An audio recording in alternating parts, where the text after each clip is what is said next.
The night shift. The job posting seemed innocent enough. A local fast food restaurant needed overnight staff. The pay was decent, the hours manageable. What could possibly go wrong? I had recently moved to this small town, desperate for work and independence.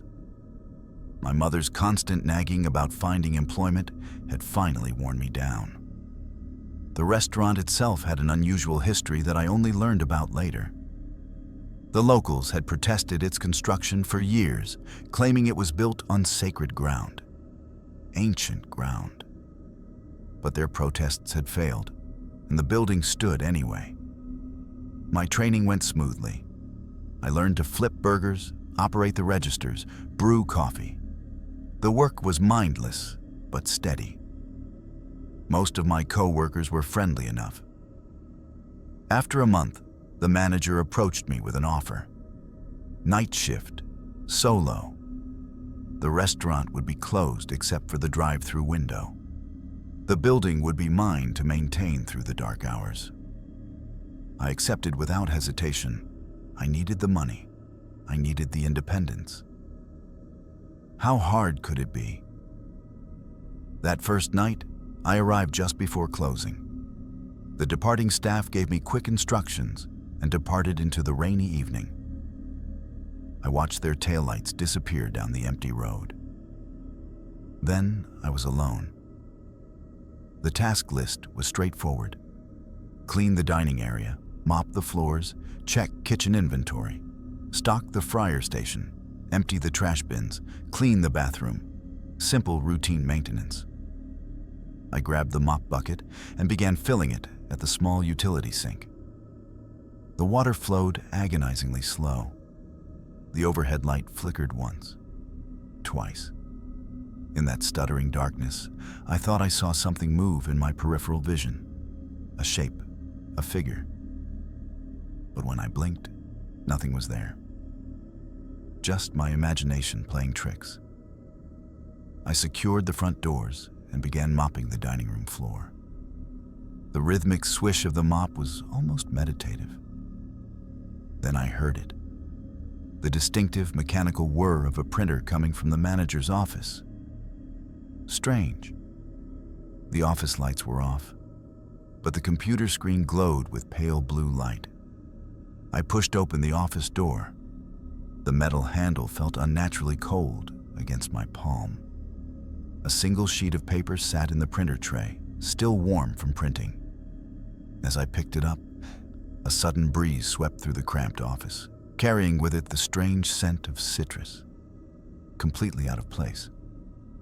I held the paper close and began reading. Night shift rules. Rule 1.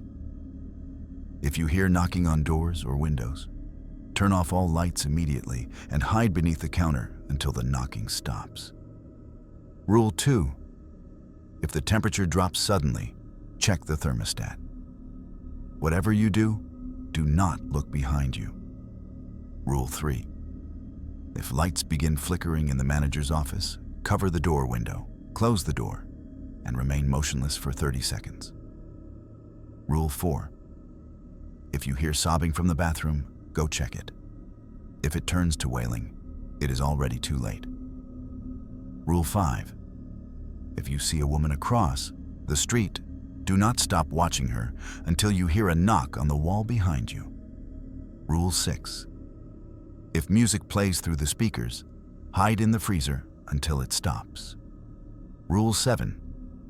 If you receive a phone call from someone you know, do not answer or you will be next. Rule 8. If you are outside taking out trash and see the bins are open, go back inside immediately and do not leave for the rest of the night. Rule 9. If you hear faint breathing through the drive-through speakers, turn them off and run to the bathrooms. A joke. It had to be. Some elaborate prank by the manager to frighten the new employee on their first solo night. I crumpled the paper and tossed it into the trash, muttering curses under my breath. Wasted time. I returned to mopping, my movements aggressive with irritation. As I approached the bathrooms, that feeling crept over me, the sensation of being watched. The hair on my neck stood rigid. I spun around quickly, scanning the empty dining room. Rain pounded against the windows with increasing intensity. Nothing, just shadows and rain. I shook it off and continued toward the bathroom door. That is when I heard it. Soft sobbing, muffled, coming from inside the bathroom.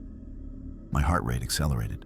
Someone was in there, someone I had not seen enter. I called through the closed door. No response. I called again. Silence. Slowly, carefully, I pushed the door open. The small single-occupancy bathroom was empty, completely empty. But the crying had stopped the moment I entered. An icy chill ran down my spine. I backed out quickly, eager to put distance between myself and that room. Something was wrong, very wrong. The list. That stupid list. I rushed back to the trash and retrieved the crumpled paper, smoothing it out with shaking hands. There it was. Rule 4. Exactly as it had happened. My pulse thundered in my ears. If this was a prank, it was impossibly elaborate. I called out into the empty restaurant, demanding whoever was responsible show themselves. Only silence answered. I left the paper on the counter and finished mopping with mechanical efficiency. The floor reflected my face like dark water. I poured myself a Coke, needing something to calm my nerves. As I reviewed my remaining tasks, I decided taking out the trash would be quick and easy, a simple chore to clear my head. But as I reached for my task list, the temperature plummeted, not gradually, instantly. The warmth drained from the room, as if someone had opened an enormous freezer. I moved to grab my jacket, but as I did, I caught my reflection in the polished floor. And I saw her, behind me, standing near the drink machine. She wore a tattered dress. Her hair was long and dark. Her form was translucent, tinged with pale blue light. Through the reflection, I could not make out her face. Every instinct screamed at me to turn around, to confront whoever was behind me. But then I remembered. Rule 2. I forced myself to look at the thermostat instead. My hands trembled as I approached it. The thing behind me moved closer. I could feel her presence, her breath on the back of my neck. Cold, so impossibly cold. My head wanted to turn. My body fought against me. I kept my eyes locked on the thermostat. Then I felt it. A hand. Freezing fingers trailing up my bare arm. Slowly, deliberately. When they reached my bicep, they stopped. Then pressure. Sharp nails digging into my skin. Pain bloomed white hot. A voice whispered near my left ear. "Don't you want to see how beautiful I am?" The words felt both external and internal, as if spoken directly into my mind. The nails sank deeper. I squeezed my eyes shut, gritted my teeth. Then suddenly the presence vanished. The pain disappeared. It took an eternity before I found the courage to turn around. When I finally did, I immediately checked my arm. Nothing. No wounds, no crescent-shaped marks, no pain. As if it had never happened. I glanced back at the thermostat. -4 degrees. Impossible. I adjusted it quickly to 23 degrees and stepped back into the dining room. My mind raced with questions I could not answer. What was that thing? Who changed the thermostat? I laughed nervously, trying to rationalize. Maybe the night shift was getting to me. The stress, the isolation, the knowledge that drug addicts frequented this area. That had to be it. The only explanation that did not make me feel insane. I checked the time, hoping my shift was nearly over. 11:11 p.m. Only 1 hour had passed. I needed air. Fresh air. Clear my head. I decided to take out the trash early. Get it done. Get outside. Breathe. I pushed open the back door and dragged one of 3 bins toward the dumpster. My breath formed clouds in the night air. I lifted the dumpster lid and grabbed a garbage bag. As I pulled it out, the bottom tore open. Waste spilled across the ground. Some idiot had not tied it properly. I tossed what remained into the dumpster and turned back for another bag. That is when I saw her again, across the street. The same figure, but this time fully formed, standing beneath a broken streetlight. I still could not make out her features, but I felt her gaze pierce through me. I blinked hard, trying to clear my vision. When I opened my eyes, she had moved closer. How was that possible? Slowly, with deliberate movements, she raised her hand and waved. Terror flooded my system. This was not real. This could not be real. I stared at where her face should be, unable to look away. Then a sound behind me, a loud thud against the back wall. I spun around. A massive handprint marked the brick. When I turned back toward the street, she was gone. I slammed the dumpster lid shut and sprinted inside, abandoning the trash bin in the rain. I was not going back out there, not for anything. Inside, I paced behind the counter. My thoughts spiraled. What was happening? Who sent those rules? What was I supposed to do? I pulled out my phone and called the store. Owner. It rang, and rang.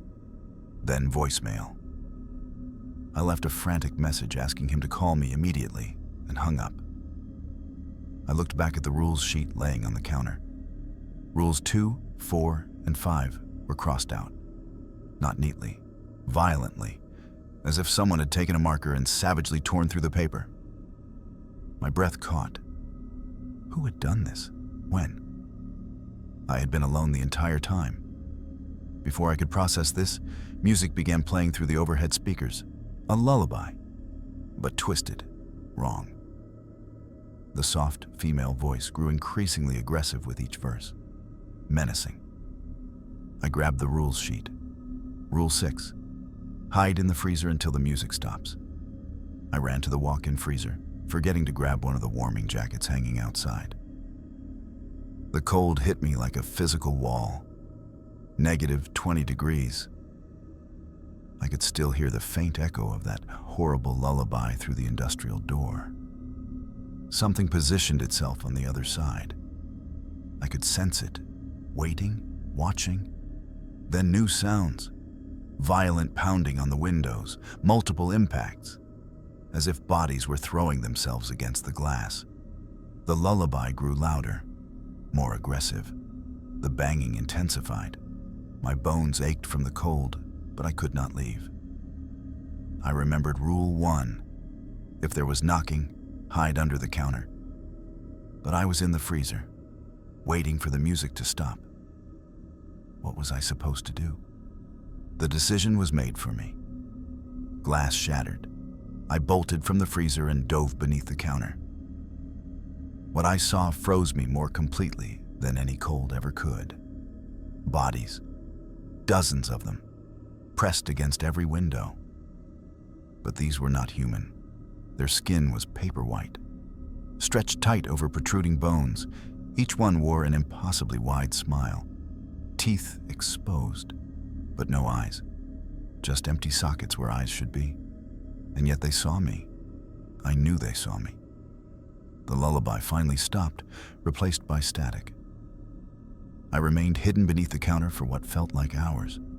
When I finally found the courage to look, they were gone. Every single one. The windows were intact. No bodies, no broken glass, nothing. Rules 1 and 6 were now crossed out on the paper. Only 4 rules remained. 3, 7, 8, and 9. My phone buzzed. The owner. Finally.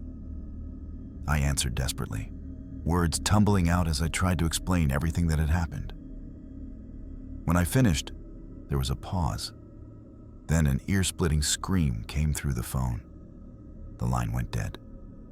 I stared at the phone. Then at Rule 7. Do not answer calls from people you know.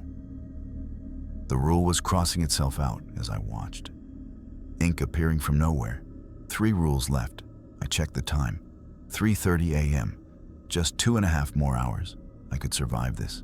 I had to. Then I remembered. The trash bin, still outside, filling with rainwater.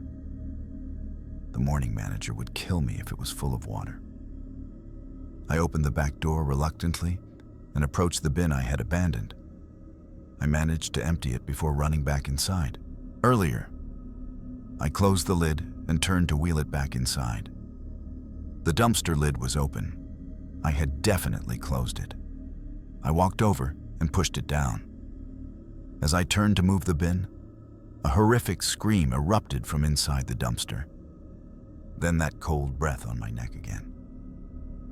Look at me. A wailing shriek split the night.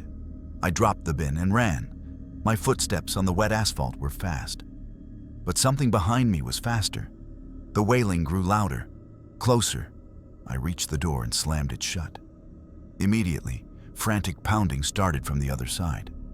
Let me in. Let me in. Let me in. I collapsed against the door, sliding to the floor. My heart felt ready to explode. My mind raced again. This was not my imagination. This was real. Why had no one warned me? How did no one else know about this? What was happening? The pounding stopped. Silence returned, more unsettling than any sound. When the rain finally ceased, I stood on shaking legs and made my way back to the counter. The rules sheet sat where I had left it. Rule 8 was crossed out. Only rules 3 and 9 remained: the office and the drive-thru. I looked toward the manager's office. Nothing unusual. I glanced at the camera monitoring the drive-thru lane. Also nothing. I exhaled with relief. Nothing else was happening. Finally, I closed my eyes and laughed quietly. Is that all you have got? That was a mistake. My phone rang. The owner again. In my panic, I forgot about the previous call. I answered, trying frantically to explain what was happening. As I spoke, static filled the line. Then voices, calling my name. I recognized them. My grandfather, my mother. Both should be home, asleep. Why could I hear them? Then a third voice, soft, familiar. Come with us. The woman, that thing that had terrorized me all night. I tried to hang up. The voices grew louder, more insistent. Come with us. Come with us. Come with us. Finally, the call ended. I shoved the phone in my pocket. No more calls tonight. I sat on the counter and looked toward the kitchen. The UV bug zapper quietly eliminated insects that flew too close. I watched it work. Even the bugs were having a bad night. Then I heard it, a zap, but no bug near the light. Another zap, then another. I looked around, trying to locate the source. My eyes landed on the manager's office. The lights were flickering. I jumped down and ran toward the door. I needed to cover that small window. But with what? I searched frantically while pulling the door closed. Through the flickering lights, I saw it. The thing, emerging from the computer monitor, its face breaking through the screen, pushing into reality, looking directly at me. I broke eye contact and searched desperately for something to cover the window. Anything. I looked back. Its head was fully through. Now an arm was extending. I was wearing a hoodie. I tore it off and pressed it against the window, just as the monitor crashed to the floor. 30 seconds. Just stay here 30 seconds and it would be over. Scratching, slow and methodical against the window, like it was trying to play some horrible melody. I pressed my weight against the door. The scratching grew louder. Time seemed to stop. Then glass shattered. A hand punched through, reaching for me. Come with us. Come with us. Come with us. The creature grabbed my face, I jerked away and jumped back from the door, my hoodie falling in the process. When I looked back at where I'd been standing, nothing was there. I heard paper rustling. One rule left. Rule 9, saving the best for last. I started laughing, delirious, broken. One more task, come on, bring it. As if answering a cruel joke, the drive-through alert chimed. I grabbed the headset and put it on. What do you want? The person on the other end was not pleased with that greeting. They drove past after calling me names and flipping me off. My first customer of the night. My first chance to interact with another human being. Gone because of my fear. I slammed my fist on the counter and unleashed a stream of curses. I looked at the last rule. Something inside me decided if this thing happened, I would face it. Nothing mattered anymore. As if on cue, I heard faint breathing through the headset. I turned on the microphone and screamed every profanity I knew. Then grabbed the rules to cross out the final one. Something lifted me off my feet and hurled me across the room into the kitchen. All lights went out except the dim blue glow of the bug zapper. Then that went dark too. As I looked at the paper to see if Rule 9 had been crossed out, another rule appeared, as if written in invisible ink. It said, Rule 10, the rules lie. I looked up just in time to see the thing burst through the front entrance and charge at me. I could not move, could not breathe. As it reached the kitchen entrance, I closed my eyes. The lights blazed on. I opened my eyes. The thing was gone. I looked toward the entrance and saw the store owner standing there.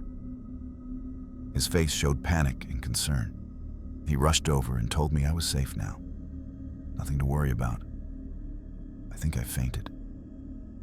When I came to, I was in the back of my mother's car.